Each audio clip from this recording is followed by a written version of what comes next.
Hey, my name is Keto. I'm one of your students from San Diego, California, USA, and I just wanted to go over my lesson on conservation. So, this was a vocabulary lesson. I was able to come up with this lesson pretty quickly. I found a learning resource online that was free, that was a reading activity, and had certain vocabulary components in it that we addressed before doing the reading activity. And then afterward, we played a game called the Island Game to kind of fit into the theme of conservation, since the reading activity was about a man who purchased an island. So, kind of all tied in really nicely. Let's see. What do I think went well in the lesson? Let's start from the beginning. So, I I seem to be having trouble remembering to record, and I was able to record when the lesson started. Beforehand, we did a little revisitation on some of the students. We asked how they were doing, and it was really just one student that was in session before another one joined. And that was our student Wenhee, who had some questions, I think, for Josh, which is one of the observers from a different program, and he was observing my class, and he was talking to her about a couple different things in English and concepts. And one of the things that I noticed he was bringing up was the schwa. So we addressed the schwa a little bit, which is what you see at the beginning of the video, but it's not part of the lesson plan. This is just to engage some of the interests that our student had before we also brought Liz into the fold of our lesson. So the lesson starts with letting them know that it's going to be recorded, playing the two truths and one lie game, which I think I had done with Wenhee, which is not recorded, but one that we did with Liz, which is recorded. And that required a lot of patience, reducing my expectations, since Wenhee is a lot more advanced in her intermediate capacity than Liz is. So what I did is after that, assigned them both a list of words to research that would be part of the reading. You might see during the lesson that didn't go well and went well is I start to talk over one of them, either Liz or Wenhee, and I realize after the fact that I had done that instead of letting them respond to each other or interact. So I believe I addressed that behavior of mine for interrupting. And I would say that one thing I would change with this lesson is probably just including a little bit more student engagement with each other, not necessarily with me. Um, so I think for future lesson plans, I will do that just to make sure that everyone's minds are being completely engaged all the time, and they're working in a capacity that if they're going to be in the United States, if they're not already, it'll help with things like work. It'll help with regular conversation if they're going to the grocery store, maybe they're visiting a museum or going out for the day. So, really encouraging independence first and foremost is one thing I would change about the lesson plan, instead of just necessarily relying on having them answer back to me. One of the things I did really like about the lesson plan is reducing the reliance on myself in the very beginning of the lesson by having them do their own research and present to the class. Um, I think one of the things I might have done differently if this was a larger class is pick on someone or ask the class in general how they would rephrase one of the words that a different student presented. So, for example, if one of the students presented the word abandoned, I might ask a different student, so we listened to this student's explanation of abandoned. What do you think a good synonym would be? Do you have an example that you can share with the class in your own words?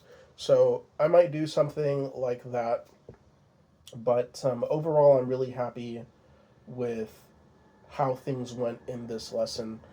We didn't have a lot of review. I don't think we had any review whatsoever in this lesson. It was just a quick vocabulary and a quick reading, but really the review would have occurred in some sense in the reading and then in the questions that followed to check for understanding in the reading. So it's built in more than anything, but there isn't a specific portion that's dedicated to reinforcing the vocabulary concepts we learned, just the reading as reinforcement, which I don't think is overly problematic, but some feedback might be helpful on that if you have any for me. Let's see how you focused on the aspect covered in the lesson and how previous feedback was considered in the lesson. So I didn't get any previous feedback in this lesson or for any previous lesson. Unfortunately, I did, I think, briefly seek feedback at one point about it, but none of the students really gave me any specific feedback on the lesson and what they think went well or didn't go well. And that was in our WhatsApp chat, so we do have a WhatsApp chat. And they just kind of said they enjoyed it and, they had a good time and didn't really give me any specific details.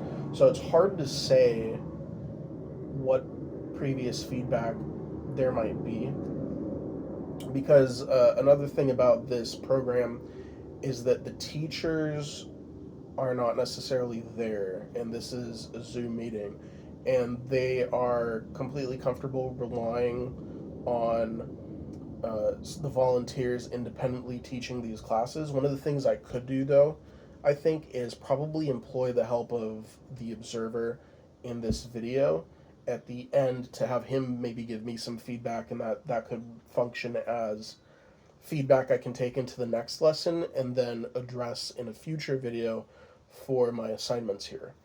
But I'm trying to think of what I would change if I did the lesson again. I would say probably do less talking on presenting certain things.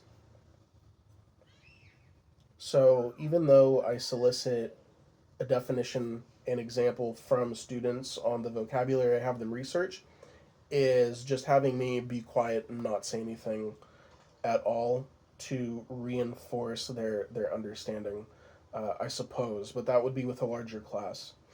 So hopefully you have a little bit more feedback for me. I think I did a good job with grading language. I'm not using language in any overly complicated sense here. So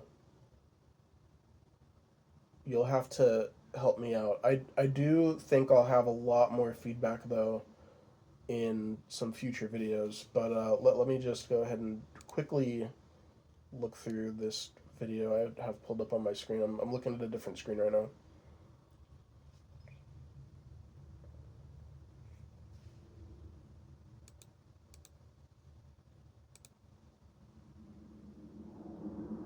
Oh, okay. So here's one thing that I would do differently is there's a point where one of the students asks if she should use the dictionary, and the answer I give is kind of like a yeah, whatever works for you answer, which doesn't give them a definitive answer at all for what's expected of them. So I would definitely be more specific and more definitive in exactly what I'm requesting of them, what I want from them, and how I want them to enact those directions that I give them in order to get the intended results that they essentially want to provide to the class through this exercise. So I would be more, not stern, but I suppose more authoritative in requesting of them what I expect of them so everyone's on the same page for expectations instead of just kind of saying, do whatever works for you. But but I think I'll take that feedback into a future session and implement it so that I'm not just asking them to participate in a free for all, because that's obviously not what this is. It's not a free for all for how they get the work done, as long as they understand as long as they understand my directions and what's expected of them, that's going to make for a much better session. It's going to create order, um, and a hierarchy so that we can, I would assume, achieve getting through the lesson a lot faster. So that's what I would say for myself. Other than that, please give me some of your feedback. I would love to hear it.